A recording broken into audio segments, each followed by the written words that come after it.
आज प्रोड्यूसर साहब ने हेडलाइन में लिख दिया कि मार्जिन के नियम नरम पड़े हैं, मतलब ये क्या मामला क्या है? देखिए आशीष, क्या है, अगर आप ऑप्शन सेल करेंगे, मान लीजिए कोई ऑप्शन अगर आप सेल करते हैं तो बहुत ज़्यादा मार्जिन लगता है आज की डेट में, नेगेड ऑप्शन सेल करते हैं तो। लेकिन अगर आपने सपोज करिए 22,000 का पुट बेचा, एक पर्टिकुलर मार्जिन लगेगा उसमें, लेकिन सामने आपने अगर 21,800 का पुट बाय कर लिया नीचे वाला, तो वो आपकी मार्जिन रिक्वायरमेंट कम हो जाती है। क्यों?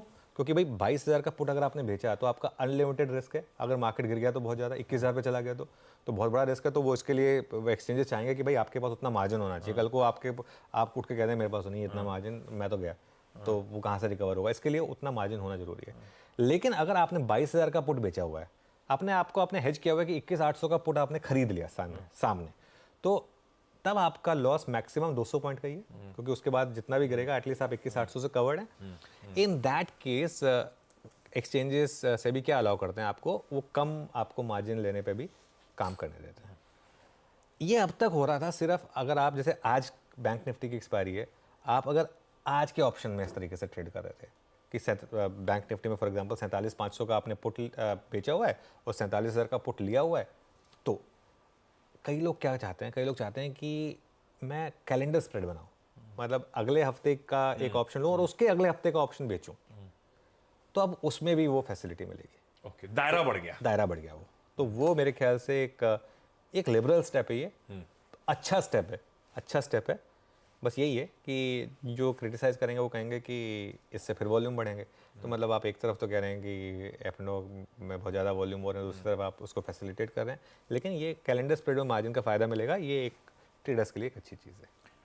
ये वो हेडलाइन थोड़ी सी दिमाग में घूम रही थी, क्या है मामला, तो अब वो भी समझ लिया अपन ने। अब चला जाए पैनल के पास, दिखाइए सबको स्क्रीन पे और लाइए टॉप कॉल का हमारा स्टिंग।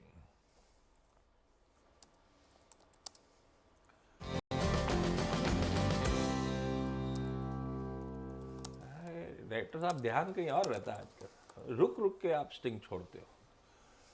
गावा सर, गुड मॉर्निंग। गावा सर, आज का प्रेफर्ड पिक।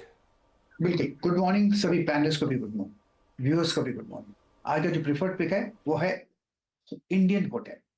इसका रीजन ये है कि बेसिकली चार्ट स्ट्रक्चर ठीक है, थोड़ा करेक्टिव मोड था, टाइम वाइज करेक्शन, और 4-5 दिन से करीब एक अच्छा बेस बना हुआ है। बेस बना है करीब 590 के आसपास और ट्रेड करा है 604। स्टॉप होगा 597, तो ₹7 का स्टॉप, ज्यादा नहीं। अब मुंह मिलेगा तो 625 तक जा सकते, तो रिस्क रिवॉर्ड रेशियो भी यहाँ पर फेवर में है। इतना है कि आसपास ही लेना है, दूर नहीं लेना है। अगर गैप अप मिलता है तो छोड़ ही देना है, क्योंकि I want my trade my way और I don't want the trade. लेकिन इस पर सेटअप सही है और आते दिनों में और भी हायर जोन देखेंगे इंडियन होटल्स में, क्योंकि बेसिक चार्ट स्ट्रक्चर पॉजिटिव। बिल्कुल बेसिक चार्ट स्ट्रक्चर पॉजिटिव है इंडियन होटल्स। कल भी हमने इसकी बात की थी क्लोजिंग में कि ये बहुत शानदार मोमेंटम में है। तो ये हो गई गाबा सर की पिक इस समय। मानस, गुड मॉर्निंग। मानस, आपकी pick. Good morning Anuj ji, good morning Ashish ji, good morning everyone. तो देखिए, कल सीमेंट क्षेत्र की बहुत सारी स्टॉक्स में अगर आप देखेंगे तो वहां पर कुछ में बाइंग इंटरेस्ट देखने को मिला है, कहीं पर ब्रेकआउट भी देखने को मिला है। तो उनमें से एक अंबुजा सीमेंट भी है, जहां पर कल हमने स्टॉक में तैयारी देखी एक फ्रेश ब्रेकआउट की, कंसोलिडेशन देखने को मिल रहा था, लेकिन कल के पैटर्न और वॉल्यूम्स को देख के लग रहा है तैयार है स्टॉक एक फ्रेश ब्रेकआउट के लिए।